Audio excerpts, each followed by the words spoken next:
Sir ପ୍ରଥମେ ଯେତେବେଳେ ଆମର ସାର୍ ପୁଅ ଆକ୍ସିଡେଣ୍ଟ ହେଲା ତାକୁ ନେଇକି ଯାଇଥିଲୁ ସାର୍ ମେଡ଼ିକାଲ ଭଦ୍ରକ ମେଡ଼ିକାଲ ନେଇକି ଯାଇଥିଲୁ। ସେଠି ମା ତାରିଣୀର ଏମ୍ ମନୋଜଙ୍କୁ ଆମେ ଦେଖେଇଲୁ। ଦେଖେଇଲା ପରେ ଏମ୍ ମନୋଜ ତାକୁ ଦେଖିଲା ପରେ ସେ ଏକ୍ସରେ କଲେ। ଏକ୍ସରେ କରିସାରିଲା ପରେ ଜାଣିଲେ ତାର ହାତ ଭାଙ୍ଗି ଯାଇଛି। ତେଣୁ ହାତ ଯେତେବେଳେ ଭାଙ୍ଗି ଯାଇଛି ଜାଣିଲେ, ତେଣୁ ତାପରେ ସେମାନେ କ'ଣ କଲେ, ଗୋଟେ ସ୍ଲାବ୍ ଦେଇକି ତାକୁ ପ୍ଲାଷ୍ଟର ବ୍ୟାଣ୍ଡେଜ୍ କରିଦେଲେ। ମାନୁଆଲ୍ ବ୍ୟାଣ୍ଡେଜ୍ ଗୋଟେ କରିଦେଇକି ଆମକୁ ପଠାଇଦେଲେ ଘରକୁ। କହିଲେ ଯାଅ ମଙ୍ଗଳବାର ଦିନ ଅପରେସନ୍ ହେବ।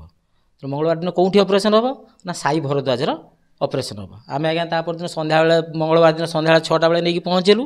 ଆଗରୁ ପହଞ୍ଚିଲୁ 6ଟା ବେଳକୁ ସେମାନେ ଓଟିକି ନେଇଗଲେ। ଓଟିକୁ ନେଇଯାଇ ସାରିବା ପରେ ତାପରେ ସେମାନେ ସେଠି ଓଟି ରଖିଲେ। ଓଟି ରଖିବା ପରେ କିଛି ସମୟ ପରେ ତାଙ୍କର ଖବର ଦେଲେ।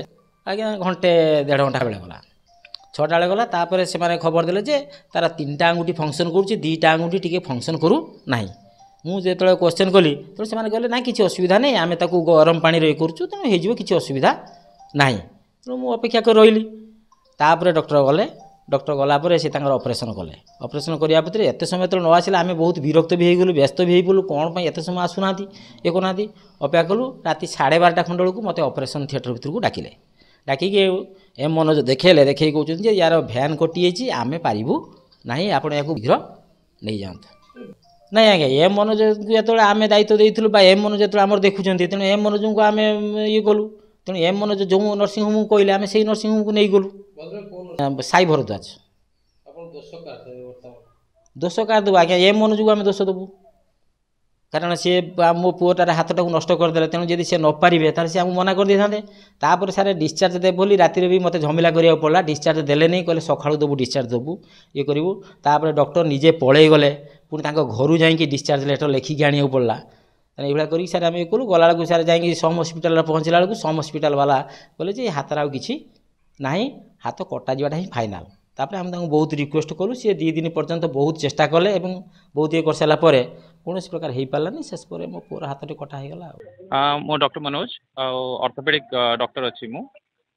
ବୋଧେ ଆପଣ ସେ ଯେଉଁ ପିଲାଟା ଯେଉଁ 18 ବର୍ଷ ବି ହେଇନି, ତାର 17 ବର୍ଷ ହେଇଛି ବୋଧେ, ସେ ଛୁଆର ହାତ ବିଷୟରେ ପଚାରିବା ପାଇଁ ଆସିଛନ୍ତି। ଯେଉଁଟାକି ମୁଁ କହିବା ଚାହୁଁଛି କି ଆମ ପଟରୁ କିଛି ଭୁଲ ଭାଲ ହେଇନାହିଁ ତାଙ୍କର। ସେମାନେ ବୋଧେ କନସିଡର କରୁଛନ୍ତି କି ଆମ ପଟରୁ କିଛି ମିଷ୍ଟେକ୍ ହେଇଛି, କିନ୍ତୁ ଆମ ପଟରୁ କିଛି ଭୁଲ ହେଇନି।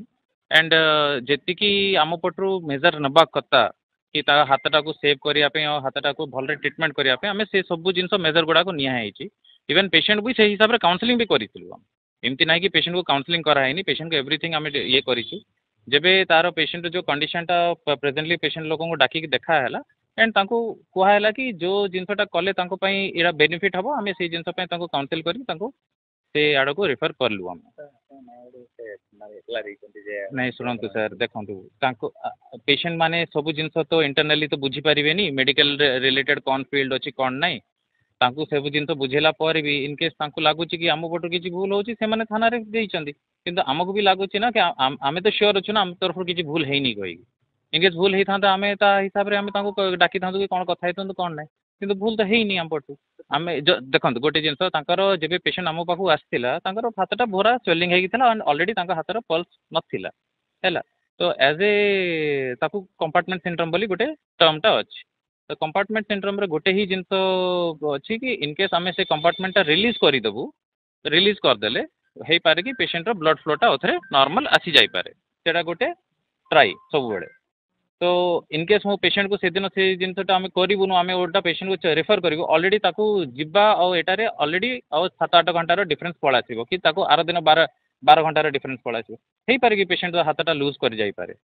ତ ସେ କମ୍ପାର୍ଟମେଣ୍ଟଟା ରିଲିଜ୍ କରାହେଲା ସେତିକି, କିନ୍ତୁ ଆଉ କିଛି ଏକ୍ସେସ୍ କରାହେନି। ଆଣ୍ଡ ଏତିକି ଦିନର ଆମ ଅପରେସନ୍ ଏକ୍ସପିରିଏନ୍ସରେ ଏ କମ୍ପ୍ଲିକେସନ୍ସ ରିଟର୍ନ ଇନ୍ ବୁକ୍ସ, ଏସବୁ କମ୍ପ୍ଲିକେସନ୍ ହେଇପାରେ ନ ହେଇପାରେ, ଏଇଟା ବୁକ୍ସରେ ବି ଲେଖା ହେଇଛି।